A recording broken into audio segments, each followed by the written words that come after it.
গল্প আরোহী, কলমে রিমা বিশ্বাস। আকাশের আলো মিয়েছে সবে, রাস্তা জুড়ে বিজলিবাতির রমরমা।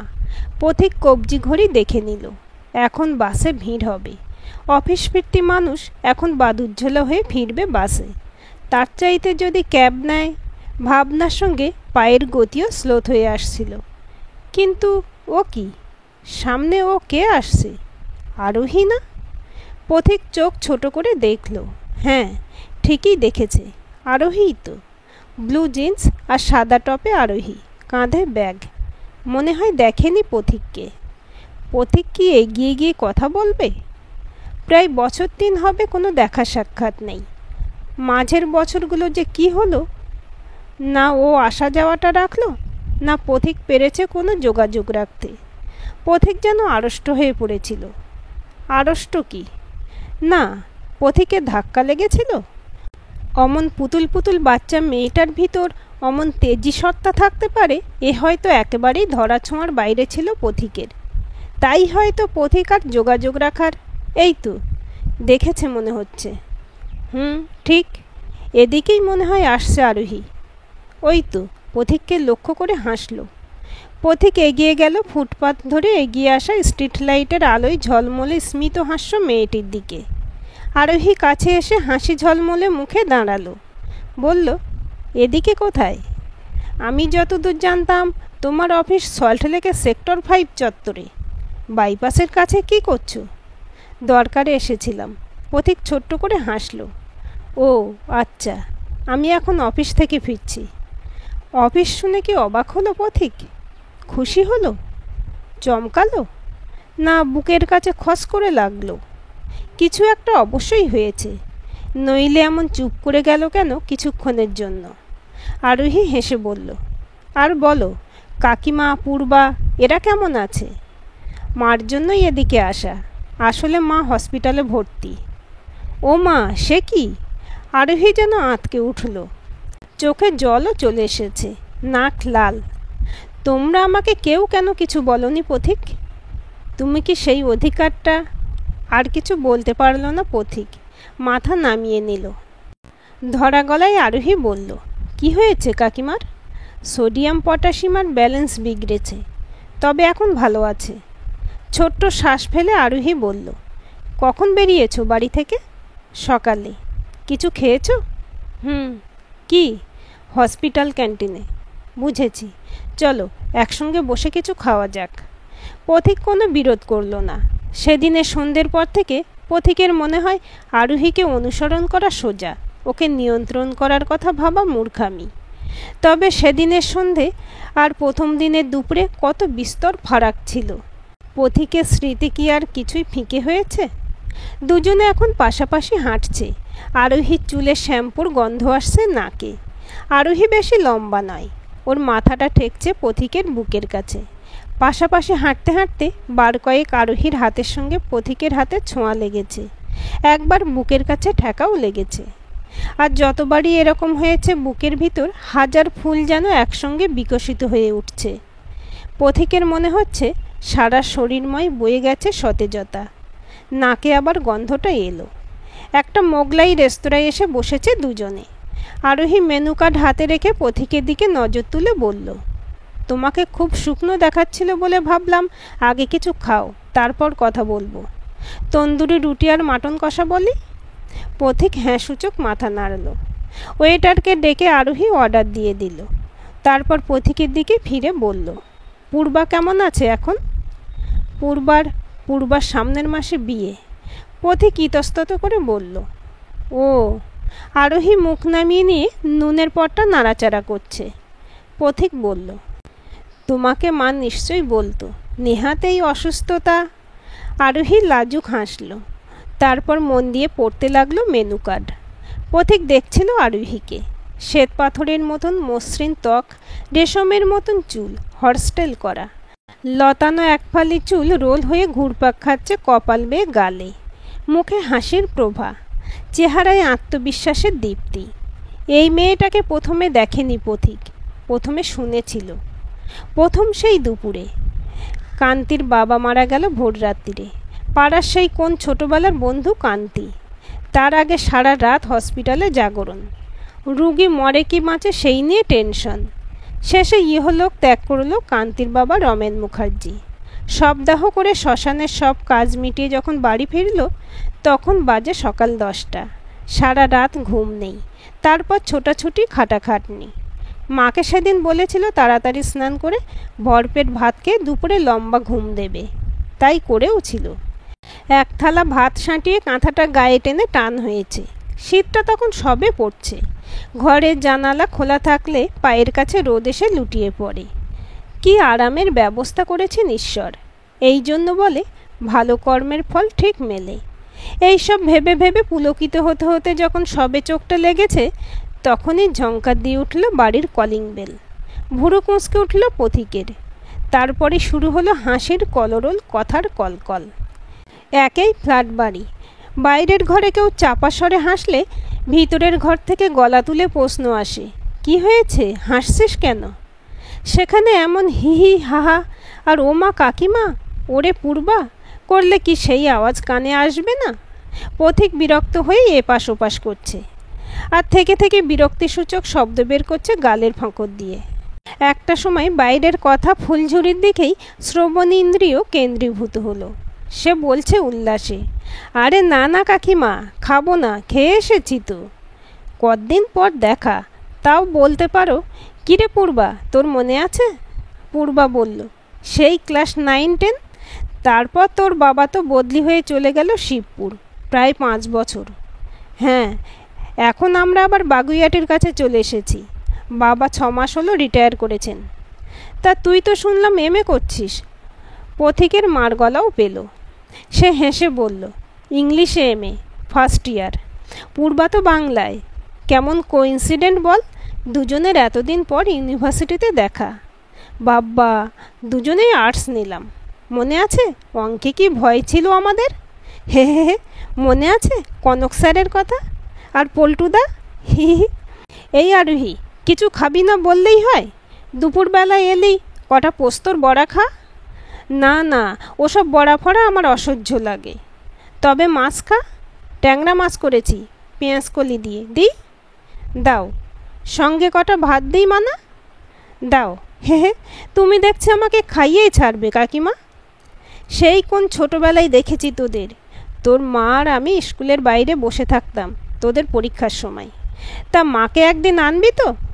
আনবো আনবো। তোমরা কবে যাবে?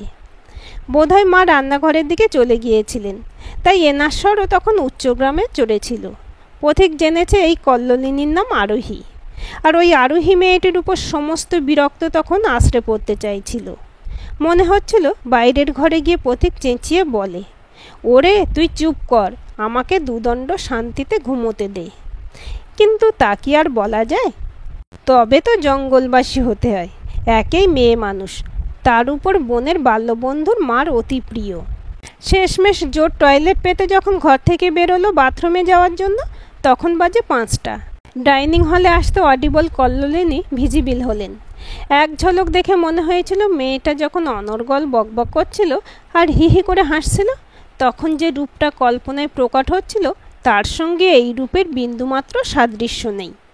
এ মেয়েকে দেখলে মনে হয় শান্ত, স্নিগ্ধ, শীতল। সেই শীতল বাতাস বইতে শুরু করলো রোজ দিনই। কখনো বাড়ি আসছে কুলের আচার, কখনো এ বাড়ি থেকে প্যাক হচ্ছে গয়না বড়ি, কখনো ওদিক থেকে আসছে ধানবাদের গাঁঠিয়া, তো এখান থেকে পাঠানো হচ্ছে বর্ধমান থেকে আনানো ঘরে ভাজা লাল মুড়ি। আনাগোনা শুরু হলো আরোহীর মারও। পথিকের সঙ্গে তেমন আড্ডা হতো না, তবে এই আসতে যেতে উঠতে বসতে দেখা। আরোহী বেশিরভাগ সময় নজর সরিয়ে নিত, কথা প্রায় হতোই না। পথিকের যে আরোহীকে খারাপ লাগতো তা নয়, তবে ভালো লাগা, গুড ফিলিং, বুক ঢিপ ঢিপ এসব করতো না, বা হয়তো একটু হলেও করতো। যেবার বাড়িতে কেউ ছিল না আর হুট করে এসেছিল আরোহী, হাতে আমের আচারের কৌটো। দরজা খুলে পথিক কিন্তু অপ্রস্তুতেই পড়েছিল। সে সময় বুকটা ঢিপ ঢিপও করেছে। বলতে গেলে সব কিছু কিছুক্ষণের জন্য গোলমালই হয়ে গিয়েছিল, কিন্তু আসল গোলমাল তো পাকিয়ে বসে রইলেন ঈশ্বর। এমন অভাবনীয় ঘটনা যে কখনো ঘটতে পারে তা কি কেউ ভেবেছিল দুঃস্বপ্নে? শীত বিদায় নিতে ঋতুতে সবে পা রেখেছে গ্রীষ্ম। পথিকের মন মেজাজে উড়ু উড়ু ভাব। একটা প্রমোশন হওয়ার কথা চলছে। কানে হেডফোন লাগিয়ে পথিক গান শুনছিল। রিমঝিম গিরে শাওন, সুলগ সুলগ যায় মন। গানের তালে তালে পা নাচাচ্ছে। হঠাৎ চোখ গিয়ে পড়ল মায়ের উপর। ঘরে ঢুকে কেমন কাঁপা কাঁপা শরীরে পথিকের খাটের ধারটাতে বসে পড়ল ধপাস করে। মুখ থমথমে। ভুরু কুঁচকে পথিক জিজ্ঞেস করল, কি হয়েছে? পথিকের মা নন্দিনী বললেন, আমি যে কিছুই ভাবতে পারছি না পথিক। এ যে দুঃস্বপ্নের মতন। এও কি সম্ভব? এখন আরোহীর কি হবে? কি সব খাপছাড়া কথা বলছো তুমি? পথিক বিরক্ত হয়ে বলল। নন্দিনী যা বলল তা শুনে সেদিন পথিকও বাকশূন্য হয়ে পড়েছিল। বারবার মনে পড়ছিল মোটাসোটা চেহারা শ্যামলা ভদ্রমহিলাকে, কপালের সেই গোল সোয়েটার টিপ, আর বারবার আঁচলটা গায়ে টেনে টেনে আনার ভঙ্গি। আরোহীর মা কতবারই তো এসেছেন পথিকদের বাড়িতে। এ কদিন আগেও তো এসে বলেছিলেন, পথিক সব ভালো তো? চাকরির উন্নতির কোনো সংবাদ আছে নাকি? পথিক হেসে মাথা নেড়ে বলেছে, না। তোমার রংটা চাপা দেখাচ্ছে যে, খুব কি রোদে রোদে ঘোরো? পথিকের মা নন্দিনী তখন অভিযোগ করে বলেছেন, আরে দেখো না আরোহীর মা, এ ছেলে একেবারে জংলি। বলি একটু শরীরের কেয়ার কর। আজকালকার ছেলেরা কত ফেসিয়াল টেসিয়াল করে। জেন্টস পার্লার রয়েছে কত, তাতে যা। না, উনি বুড়ো মানুষের মতন থাকবেন। শুনে উনি জোরে হেসেছেন। বলেছেন, বউ এলে তখন দেখবে কেমন সাজ বাড়বে। তাই এখন প্রেম করে না ছেলে? এমন অকপট আর খোলামেলা কথাবার্তা ছিল আরোহীর মার। নন্দিনীকে ডাকতেন পূর্বার মা, আর নন্দিনী ডাকতেন আরোহীর মা। সেই জলজ্যান্ত মানুষটা নাকি আর নেই। একজনের অস্তিত্ব কি এত সহজে ধুয়ে মুছে যেতে পারে প্রকৃতি থেকে? আর শুধু উনি নন, সঙ্গে পাড়ি দিয়েছেন ওনার জীবন সঙ্গীটিও। নদিয়ায় আরোহীদের জ্যাঠার বাড়ি। জ্যাঠার গল ব্লাডারের স্টোন অপারেশন হয়েছে, তাই দেখতে যাচ্ছিল আরোহীর মা বাবা। আরোহী রয়ে গিয়েছিল কলকাতায় একা।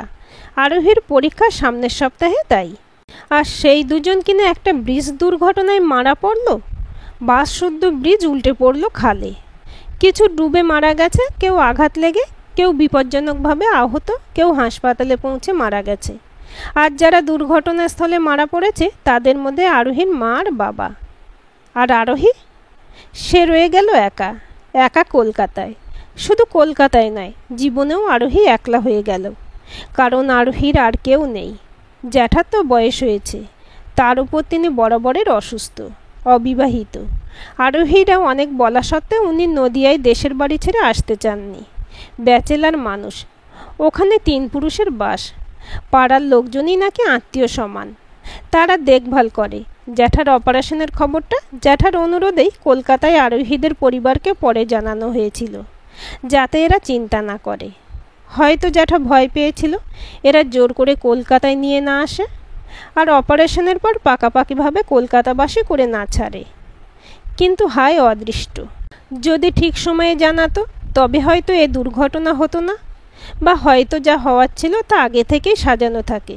দরকার পড়ে একটা দানের, যার চাল চালে ওপরে বসে থাকা সেই অদৃশ্য শক্তি। পথিকদের বাড়িতে রোজই চলতে লাগলো আরোহীর আলোচনা। অফিস থেকে ফিরে পথিক রোজই শুনতো মা বাবার কথা, কখনো পূর্বার কথা। এত বড় বাড়িতে আরোহী একা। জ্যাঠা এসে উঠেছেন ঠিকই, তবে ওনার যা শরীর, হয়তো বেশি দিন টিকবেন না। গল ব্লাডারের অপারেশনে দেরি করে ফেলেছিলেন, ওখান থেকে ক্যান্সার হয়ে গেছে। এখন উপায় কি? আরোহীর কি হবে? রোজ রোজ ওই এক আলোচনার স্রোত পথিককে রোজই স্পর্শ করে। রোজকার অভ্যাস মতন অফিস ফেরত কফি নিয়ে বসেছে, টিভি চালিয়ে শুনছে হেডলাইন। তখন মা পাশে বসে বললেন, আমি আর তোর বাবা অনেক ভেবে একটা ডিসিশনে এসেছি পথিক। পথিক ফিরে তাকিয়েছে মার দিকে। মা বলেছেন, আমি নিজেও এক মেয়ের মা। আরোহীর মা আমার খুব কাছের মানুষ ছিলেন। বলতে গেলে উনি আজ বেঁচে থাকলেও হয়তো আমরা এরকমই একটা ডিসিশন নিতাম। তিনি নেই, তাই। মা হঠাৎ ভাবুক হয়ে গিয়েছিলেন। পথিক বলেছিল, কি, তুই আরোহীকে বিয়ে কর। মেয়েটার তো আর কেউ নেই, একা একা অতটুকু মেয়ে কি করবে? আত্মীয় স্বজনের মতন সুযোগ সন্ধানে জীব তো জগৎ সংসারে কোথাও মিলবে না। ওর তা নেইও, যারা আছে তারা নামকা ওয়াস্তা আছে। রাতে শোবার সময় আমার স্বপ্নে আসেন আরোহীর মা, কিছু যেন বলতে চান। না, আমি আর কিছু ভাবতে পারছি না। তুই আর আরোহী এক হ, তবে আমি স্বস্তি পাব, আরোহীর মার আত্মাও শান্তি পাবে। এ কথা শুনে পথিকের মন আকাশে দর্পের মেঘ গুম গুম করে উঠল, ছাতি ফুলে উঠল আফগান বীরদের মতন। মনে হলো পথিক পুরুষোচিত একটা কাজ করবে এবার। একটা অবলা নিরীহ মেয়েকে সে সুরক্ষাস্বরূপ একটি বাড়ি, নিরাপত্তাস্বরূপ নিজে থাকবে, উপাধি বেশে এবং দায়িত্বস্বরূপ পুরো জীবনের খাওয়া পড়ার ভার নেবে। নিজেকে গুরুগম্ভীর আর আরোহীকে বড্ড লঘু মনে হতে লাগলো। আজ ভাবলে মনে হয় কেন অমন হাস্যকর চিন্তা মাথায় উঁকি মেরেছিল কে জানে। সেদিন রাতে শুয়ে শুয়ে পথিক এও ভেবেছিল আরোহীর কোন কোন দিকগুলো পথিকের অপছন্দ, আর সেগুলো কিভাবে পরিবর্তন আনবে। নিশ্চয়ই আনবে, নইলে পথিককে সহ্য করবে নাকি ওসব উপদ্রব। ও তো আর প্রেম করে বিয়ে করছে না যে মেয়ে হবে পুরোপুরি পছন্দের। বলতে গেলে একরকম অনুগ্রহই। এরকম একটা ভাবনা থেকেই দর্পের উৎপত্তি। যদিও দর্প যে একসময় উপে গিয়ে পুরুষ সিংহ পথিককে একেবারে কাবু করে দেবে তা কিন্তু পথিক ভাবেনি আরোহীর বাড়ি আসার আগে পর্যন্ত। মার কথা মতন রোববার দেখে পথিক একটা ফরমাল আলাপচারিতা করতে গিয়েছিল আরোহীর সঙ্গে। দোতলা বেশ বড় বাড়ি, বাড়ির একটা তলায় 3টে ঘর। ঢুকতেই চৌকো প্যাসেজ, ওটাই বসার ঘর। সোফায় বসে পথিক। পাশের ঘর থেকে অসুস্থ মানুষের কাশার শব্দ আসছে মাঝে মাঝে। পথিক একা বসে অপেক্ষা করছিল আরোহীর। দরজা খুলে আরোহী এক টুকরো হেসে বলে গেল, আপনি বসুন, আমি আসছি। ওই এক টুকরো হাসি যেন পথিকের সব দম্ভ শুষে নিয়ে গেল। হাত পাও আড়ষ্ট হয়ে আসছিল। চুপচাপ বসে পথিক দেখছিল বসার ঘরটা। কি নিখুঁত পরিপাটি করে গোছানো ঘরের প্রতিটি কোণ। একটা সময় পথিকের সারা শরীর শিরশির করতে লাগলো। এই নিখুঁত ব্যাপারটা যেন এলোমেলো করে দিচ্ছিল আরোহী নামের মেয়েটার সম্পর্কে পথিকের গোছানো ভাবনা। মনে হচ্ছিল এতটা বিপর্যয়ের পরও যে এভাবে গুছিয়ে থাকতে পারে, বাড়িতে একটা অসুস্থ রুগী থাকা সত্ত্বেও সে কি একেবারে হেলায় ফেলার, পথিকের অনুগ্রহের অপেক্ষার, না পথিকের হাতে গড়ার জন্য উন্মুখ। ভাবনারা স্থগিত হয়েছিল আরোহীর আগমনে। একটা ট্রে হাতে আরোহী এলো, একে একে প্লেট নামলো। একটাই ডিমের অমলেট আর একটা প্লেটে বড় বড় 2টো তালশাঁস সন্দেশ আর 2টো রাজভোগ।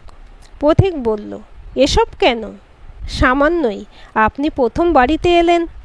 কিছুক্ষণ কঠিন নীরবতার পর নরম স্বর শোনা গেল আরোহীর কণ্ঠেই। পথিক, আপনি না, আপনিটা বড্ড বিরক্তিকর, আমি তুমিই বলি। পথিক মাথা নেড়ে বলল, নিশ্চয়ই। তুমি কাকিমাকে বোঝাবে প্লিজ। পথিক বিস্ময়ে চোখ তুলে চাইল।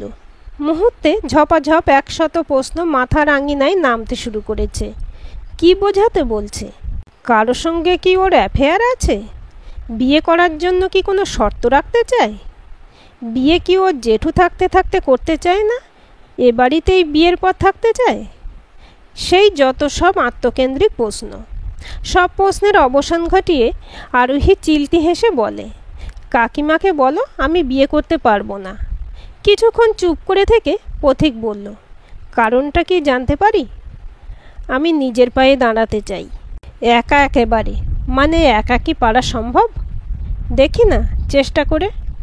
কিন্তু এভাবে একা থাকাটা, সারা জীবন কি আমি একা থাকবো নাকি? আরোহী হেসেছিল। এখন চাইছি না, আমি নিজেকে নিজে দাঁড় করাতে চাই। পথিক কারো কাঁধে ভর দিয়ে দাঁড়াতে চাই না। তাছাড়া এখন তোমাকে বিয়ে করলে সেটা হবে শর্ত সাপেক্ষ। সম্পর্ক তো নিরপেক্ষ হওয়া উচিত, তাই নয় কি? পথিক স্থির চোখে চেয়েছিল আরোহীর দিকে, অবাক হয়ে, বিস্ময়ে। এত মনের জোর! একটুকু ভেঙে পড়েনি মেয়েটা। একে পথিক দেবে নিরাপত্তা, সুরক্ষা? না, এমন বোকা পথিক নয়। তারপর থেকে যেন 2টো পরিবার ক্রমশ একে অপরের কাছ থেকে পিছোতে শুরু করলো। একটা সময় বলতে গেলে হারিয়েই গেল আরোহী। সেই আরোহী যে এখন সামনে বসে পথিকের প্লেটে তন্দুরি রুটি তুলে দিচ্ছে। কাকিমার মুখে একবার শুনেছিলাম তুমি মোগলাই খাবার পছন্দ করো, চাইনিজ খেতে পারো না। ছোট্ট করে হাসলো আরোহী। পথিক বলল, তোমার মনে আছে? যাক তবে, আমি মনে রাখার মতন তবে। আরোহী চুপ করে রইল। পথিক বলল, তুমি বললে তুমি অফিস থেকে ফিরছো, কিসে আছো এখন? ব্যাংকে। Wow, that's great. আর তোমার খবর বলো, বিয়ে করেছো? না। কেন? পাত্রী জোটে না। আরোহী হেসে বলল, খুব বাজে জোক। বলতে গেলে এখন জোক হয়েই রয়েছি। কেন? পথিক কিছু বলল না। রেস্তোরাঁ থেকে বেরিয়ে আরোহী বলল, কাল আমি কাকিমাকে দেখতে আসব। তুমি কটায় আসছো বলো, তবে হসপিটালের বাইরে ওয়েট করব। পথিক বলল, কাল অফিস অফ দিচ্ছি, সকাল 10টায় আসব।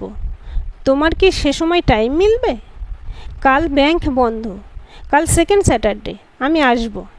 হেসে বিদায় নিল আরোহী। আর পথিকের বুকটা নতুন করে চিনচিন করে উঠল। নতুন, কারণ প্রথম এরকম একটা চিনচিনে ব্যথা হয়েছিল আরোহীদের বাড়ি থেকে ফেরার পর। তারপরও করতো থেকে থেকে। হসপিটালের বাইরে আরোহী দাঁড়িয়েছিল কথা মতো। দুজনে একসঙ্গে ঢুকলো পথিকের মাকে দেখতে। নন্দিনী আচমকা আরোহীকে দেখে হকচকিয়ে গেলেন, তারপরে কেঁদে ফেললেন। আরোহী কাছে গিয়ে হাত বোলালো নন্দিনীর গায়ে, বলল, এসব কি হচ্ছে শুনি? নিজের খেয়ালটা রাখতে দোষ কোথায়? খুব বাজে হয়েছ তুমি।